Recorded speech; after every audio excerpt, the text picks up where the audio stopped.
Assalamualaikum teman-teman. Perkenalkan kami dari kelompok 2 Ekonomi Moneter dari kelas Ekonomi Syariah A akan menjelaskan materi mengenai ruang lingkup ekonomi moneter. Langsung saja yuk simak baik-baik. Oke, ekonomi moneter adalah suatu cabang ilmu ekonomi yang membahas tentang peranan uang dalam mempengaruhi tingkat harga-harga dan tingkat kegiatan ekonomi dalam suatu negara yang bertujuan untuk menjaga tingkat kestabilan harga dan juga mengatur tingkat tinggi rendahnya inflasi. Di sini, ekonomi moneter memiliki beberapa ruang lingkup. Yang pertama yakni peran dan fungsi uang dalam perekonomian. Yang kedua, sistem moneter dan pengaruhnya terhadap jumlah uang yang beredar dan kredit. Yang ketiga, struktur dan fungsi bank sentral.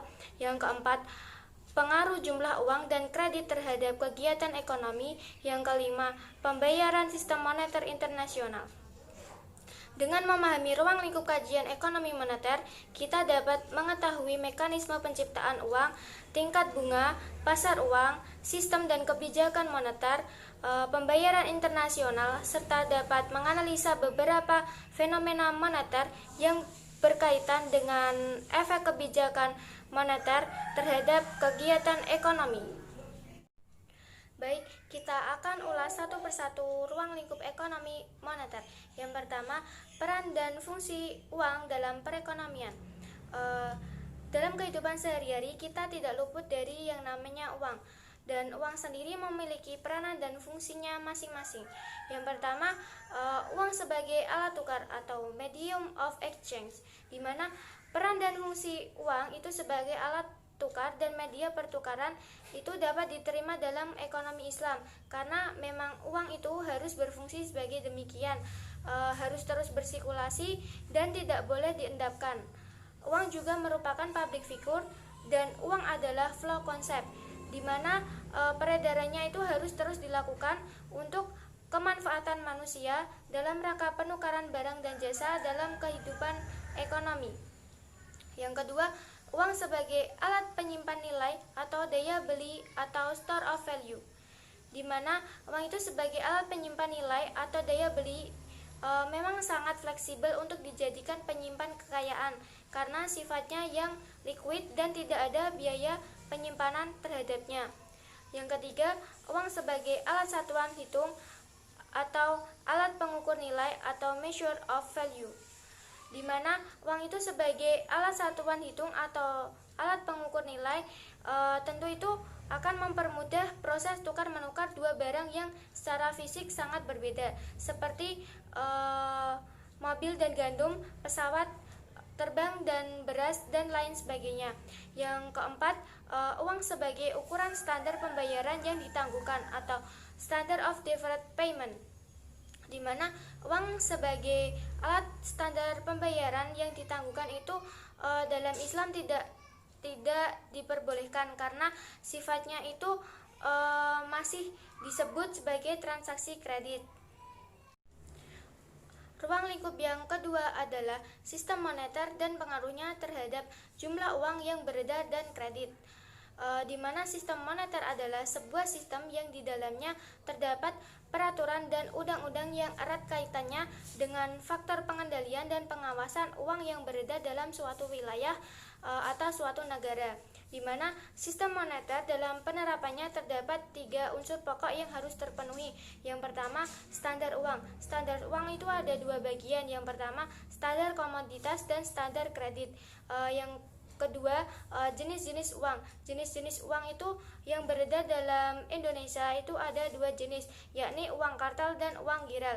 Yang ketiga, lembaga-lembaga penerbit dan pengendali uang, di mana mereka mempunyai fungsi dan peranannya masing-masing. Seperti bank sentral itu memiliki fungsi dan peran dalam penerbitan uang, yang bank komersial itu memiliki peran dalam lingkup uang giral. Adapun sistem moneter akan memberikan peran penting dalam menjalankan kegiatan ekonomi. Yang pertama, menciptakan iklim yang lebih fleksibel dan cepat dalam setiap kegiatan ekonomi, baik yang berkaitan dengan pembayaran maupun transaksi lainnya. Yang kedua, berperan dalam mempercepat pertumbuhan ekonomi. Yang ketiga, penentuan arah kebijakan ekonomi akan berdampak pada stabilnya tingkat bunga. Untuk materi selanjutnya adalah mengenai fungsi bank sentral dan strukturnya. Bank sentral merupakan sebuah lembaga yang memiliki wewenang dalam mengatur dan menentukan kebijakan moneter yang dianut oleh suatu negara. Di Indonesia, yang berfungsi sebagai bank sentral itu adalah Bank Indonesia. Fungsi dan tujuan utama dari bank sentral adalah menentukan semua arah kebijakan-kebijakan yang bertujuan untuk menjaga dan memelihara kestabilan mata uang yang kemudian secara berkelanjutan akan bermanfaat dalam koreksi tingkat inflasi yang mungkin akan terjadi, sehingga akan menjaga agar nilai tukar mata uang tidak mengalami penurunan secara drastis. Bank sentral dalam aktivitasnya akan menjalankan beberapa tugas pokok dalam kaitannya dengan kegiatan ekonomi dan perbankan. Beberapa tugas utama yang dimiliki oleh bank sentral itu: 1. Menjaga dan mengatur seluruh kegiatan. Yang kedua, mendorong pertumbuhan ekonomi. Yang ketiga, memiliki wewenang dalam mencetak uang baru. Yang keempat, mengendalikan dan menarik jumlah uang yang beredar. Yang kelima, mengendalikan dan mengatur seluruh kegiatan bank-bank yang ada di dalam negeri. Yang selanjutnya adalah pengaruh jumlah uang yang beredar dan kredit terhadap kegiatan ekonomi. Jumlah uang yang beredar. Jumlah uang yang beredar itu merupakan besar kecilnya jumlah uang yang ada dan beredar dalam seluruh kegiatan yang bertujuan untuk menjaga berlangsungnya kegiatan ekonomi. Adapun beberapa pengaruh jumlah uang yang beredar dalam kegiatan ekonomi: 1. Semakin tinggi jumlah uang yang beredar, maka ini merupakan indikasi meningkatnya pertumbuhan ekonomi, dan begitu juga sebaliknya. Yang kedua adalah meningkatnya jumlah uang yang beredar akan menyebabkan menurunnya tingkat suku bunga, sehingga akan menarik banyak investasi dan pinjaman kredit untuk kegiatan ekonomi. Yang ketiga adalah menjaga kemampuan daya beli masyarakat terhadap barang dan jasa. Yang keempat adalah menjaga harga pasar agar tetap stabil, sehingga menurunkan risiko adanya inflasi ataupun deflasi. Selanjutnya adalah sistem moneter internasional yang diterapkan. Sistem moneter internasional mengacu pada beberapa jenis instrumen, lembaga, dan perjanjian yang berkaitan erat dengan terbentuknya nilai tukar mata uang atau kurs mata uang terhadap nilai tukar mata uang yang ada di berbagai dunia.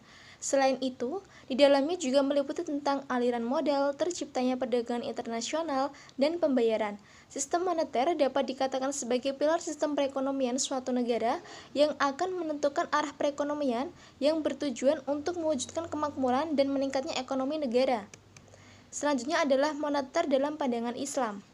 Kebijakan moneter adalah suatu usaha dalam mengendalikan keadaan ekonomi makro agar dapat berjalan sesuai dengan yang diinginkan melalui pengaturan jumlah uang yang beredar dalam perekonomian. Secara prinsip, tujuan kebijakan moneter Islam tidak jauh berbeda dengan tujuan kebijakan moneter konvensional, yaitu menjaga stabilitas dari mata uang, baik secara internal maupun secara eksternal, sehingga pertumbuhan ekonomi yang merata yang diharapkan dapat tercapai.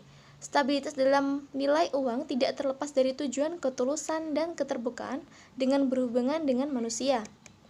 Selanjutnya adalah sejarah kebijakan moneter Islam. Sistem keuangan pada zaman Rasulullah SAW digunakan bimatik standar, yaitu emas dan perak atau dirham dan dinar, karena keduanya merupakan alat pembayaran yang sah dan beredar di masyarakat. Nilai tukar emas dan perak pada zaman Rasulullah SAW ini relatif stabil dengan nilai kurs dirham dan dinar 1:10.